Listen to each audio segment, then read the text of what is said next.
Welcome to Revisit Books Podcast, where we turn books into bite-sized wisdom you can use every day. Hello and welcome. Today we're jumping into Mark Manson's, pretty provocative book, The Subtle Art of Not Giving a Feck, a counterintuitive approach to living a good life. Yeah, it definitely made some waves when it came out. It really did. And look, this isn't your typical feel-good self-help guide, is it? It's blunt, refreshingly direct, maybe. Definitely direct, no sugarcoating there. And it really pushes back against a lot of the conventional wisdom we hear constantly about, happiness and success. Absolutely. Manson's core mission, as I see it, is pretty simple, but also kind of profound. He wants to help us consciously, maybe even courageously, choose where we put our attention, our energy. Exactly. It's about being way more selective about what actually gets to matter to us. And Mark Manson, he started as this hugely popular blogger, built a massive following with his, let's say, unconventional take on finding happiness and meaning. Right, that raw, no-nonsense style. Yeah, and this book really distills that whole philosophy. What we're going to explore is his argument that, the path to a better life isn't about chasing positives all the time.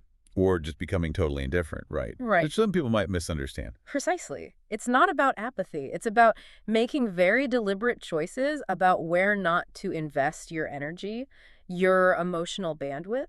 So you can actually care more about the stuff that truly matters. That's the core idea, being really selective with your fucks, as he puts it so memorably.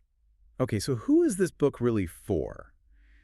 As we look through the material, it seems to speak to some very modern anxieties. Oh, definitely. Like if you're listening and you ever felt that constant, just exhausting pressure to be happier or perfect or, exceptional in everything you do. Which feels like almost everyone these days. Right.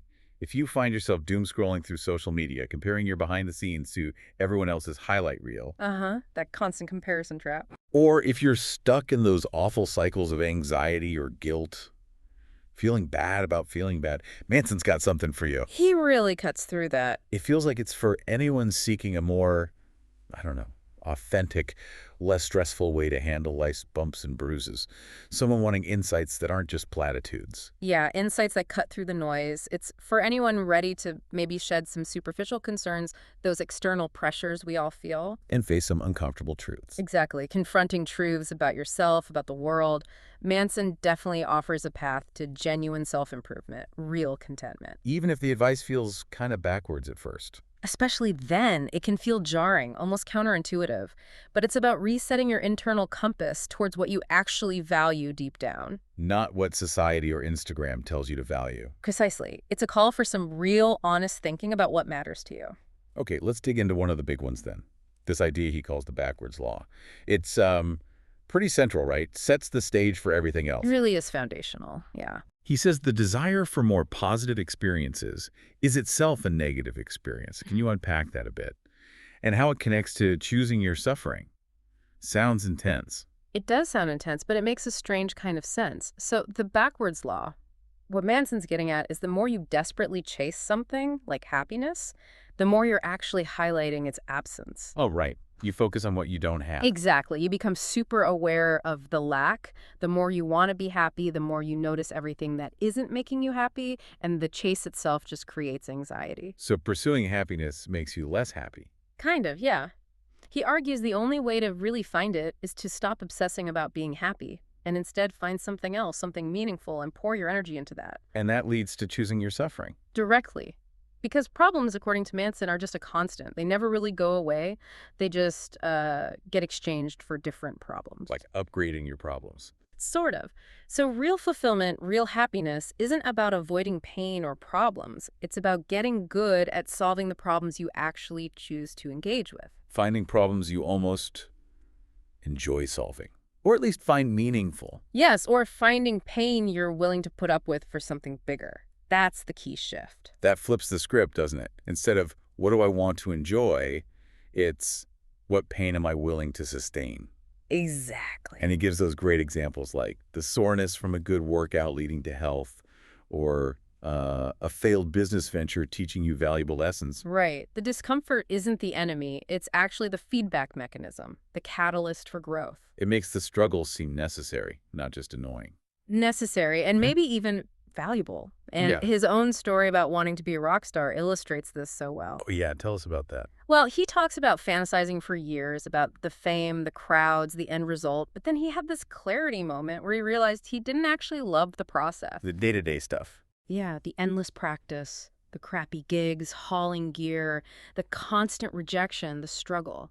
He loved the idea of the outcome, not the actual work required. Oh, okay. So it's not just about wanting the prize. No, it's about finding meaning, maybe even some kind of enjoyment, in the climb itself. The struggle is where the value lies. So you define yourself by what you're willing to struggle for, not just what you want. That's the challenge he throws down. What struggle are you choosing? What problems do you want to solve? That really reframes ambition. Okay, let's move to the second big takeaway. This one can sting a bit. You are not special. Huh, yeah, that one gets people's attention. He argues our culture, especially now with social media, drills into us that everyone has to be extraordinary, unique, destined for greatness. But this, he says, leads to insecurity and entitlement. How? Well, it's a major point for him. This constant message that everyone's exceptional sets an impossible standard. Because, let's be honest, most of life is pretty ordinary. Most of us aren't global superstars or tech billionaires. Right. Statistically, most of us are average. Exactly. And when you believe you're supposed to be extraordinary, but your reality is kind of normal, it breeds feelings of inadequacy. Or worse, entitlement. You feel you deserve amazing things without the hard work or failures that usually precede them. He talks about that Jimmy character, right? The guy who thought he was a genius but never actually did anything. Oh yeah, Jimmy. The classic example of delusional entitlement. All talk, big ideas, convinced of his own specialness, living off others, blaming any criticism on jealousy. And Manson says that kind of false self-esteem based on feeling special is actually really damaging. Hugely destructive. It stops you from learning, from growing, because you can't see your own flaws or accept the need for actual effort. True self-worth, he argues, isn't about feeling great all the time. It's about how you deal with the negative stuff. Yes. How you relate to your flaws, your mistakes, your failures. That's where genuine self-worth comes from. Honesty about yourself. Okay, so if hearing you're not special sounds kind of harsh, Yeah. how is it actually liberating? What's the good news in embracing mediocrity? It's liberating because it takes off that crushing pressure, the constant need to perform, to impress, to be seen as amazing. It's exhausting. Totally. Manson talks about this self-awareness onion, peeling back layers. And deep down, it's about looking at your values, the yardsticks you use to measure yourself. And realizing your problems aren't that unique. Pretty much. Your struggles are likely shared by millions, maybe billions throughout history. Acknowledging you're not special forces honesty, it's step one to actually solving your problems, not just complaining about them. So there's freedom in just being okay with ordinary. Immense freedom. Accepting that, yeah, most of your life might be kind of mundane, kind of boring sometimes, and that's okay. It frees you up to appreciate the simple, real things. Like friendships or just helping someone out. Exactly. Small acts of kindness, enjoying a simple moment, building something small. Real happiness often lives in those ordinary, everyday things, not the grand, exceptional moments we're told to chase. That leads nicely into the third point. The power of responsibility and the necessity of rejection. He makes this key distinction between fault and responsibility. Can you break that down? Yes, this is subtle but super powerful. Fault, Manson says, is past tense. It's about what happened, who did what. Often, things happen that are not your fault at all. Things outside your control. Right, but responsibility. That's present tense. It's always within your control. It's about how you choose to interpret and respond to whatever happened right now. Regardless of whose fault it was. Regardless, he uses really powerful examples. Malala Yousafzai, obviously not her fault. She was attacked by the Taliban. But she took responsibility for her response, becoming this global voice for education. Wow, yeah. Or the father grieving his son's tragic death. Not his fault. Absolutely not. But he still had the responsibility for how he chose to live with that grief, how he responded to that tragedy. So taking responsibility gives you power back, even in terrible situations. It puts the power back in your hands. It's about owning your choices, your emotions, your actions moving forward. It's incredibly empowering, actually. Okay, so it's not about self-blame. It's about agency. How does this connect to rejection? Needing to reject and be rejected. That sounds tough. It does, but it follows logically. Healthy relationships, romantic, family, friends, They require boundaries. And boundaries, by definition, means saying no sometimes. Rejecting things, or even people that don't align with your values or needs. Exactly. And being okay with others rejecting you for the same reasons. He talks about his time in Russia, finding the blunt honesty there, while maybe jarring at first. Compared to maybe Western niceness. Yeah, that sort of fake nice communication. He found the Russian directness actually built more trust in the long run because you knew where you stood. People weren't afraid to say no or state uncomfortable truths. So honesty, even when it involves rejection, builds stronger connections. It defines who you are and what you stand for, and this ties into his idea of freedom through commitment. Okay, what's that? Well, counterintuitively, he argues true freedom doesn't come from keeping all your options open indefinitely. You know, that paradox of choice where too many options just lead to anxiety. Right. Paralysis by analysis. Instead, real freedom and deep meaning come from committing consciously to certain people, values, or pursuits, and actively, sometimes painfully, saying no to the alternatives. Choosing depth over breadth. Yes. Finding freedom in focus, in commitment, in rejecting the things that distract from what truly matters to you. That's a big one to chew on. Okay, final key takeaway. Confronting mortality and the do something principle. He shares a really moving story about losing a friend, Josh Young. Yeah, that's a powerful part of the book. Josh's sudden death was this shattering event for him. And it led to a strange realization. A profound one. He reasoned, if there's ultimately no grand cosmic reason to do anything, then there's also no reason not to do anything. Wait, say that again. If nothing inherently matters on a cosmic scale, then why not do the things you want to do?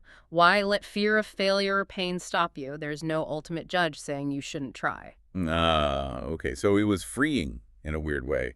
Permission to just live. Exactly. Permission to stop avoiding pain, stop making excuses, and actually engage with life. He links this to Ernest Becker's ideas about death terror, our deep fear of dying, and how we create immortality projects. Trying to leave a legacy, feel like we'll live on? Sort of, yeah. Our values, our achievements become ways to give life meaning, to fight that fear of oblivion. So facing death head on instead of being morbid can actually clarify what's important. That's the argument. Manson talks about standing on that cliff at the Cape of Good Hope, feeling his own mortality and seeing all the superficial worries just evaporate. Wow. Confronting our limited time can strip away the trivial and highlight what truly matters, our impact, our connections, contributing to something beyond ourselves, leaving positive ripples or hurricanes, as he calls the impact we have. And this leads to the do something principle. How does that work? It's super practical. The idea is don't wait for motivation or inspiration to strike before you act. That's backwards. We usually think inspiration comes first. Right. But Manson says action itself is the spark. Action generates inspiration, which then fuels motivation, which leads to more action. It's a cycle. Action, inspiration, motivation. Exactly. Just do something, anything. He mentions the writer aiming for just 200 crappy words per day. That small action creates momentum. It makes failure just part of the process. An intrinsic part. Progress isn't about waiting for perfection. It's about the climb, the effort, the learning that happens when you just start doing something. The joy is in the struggle itself, remember?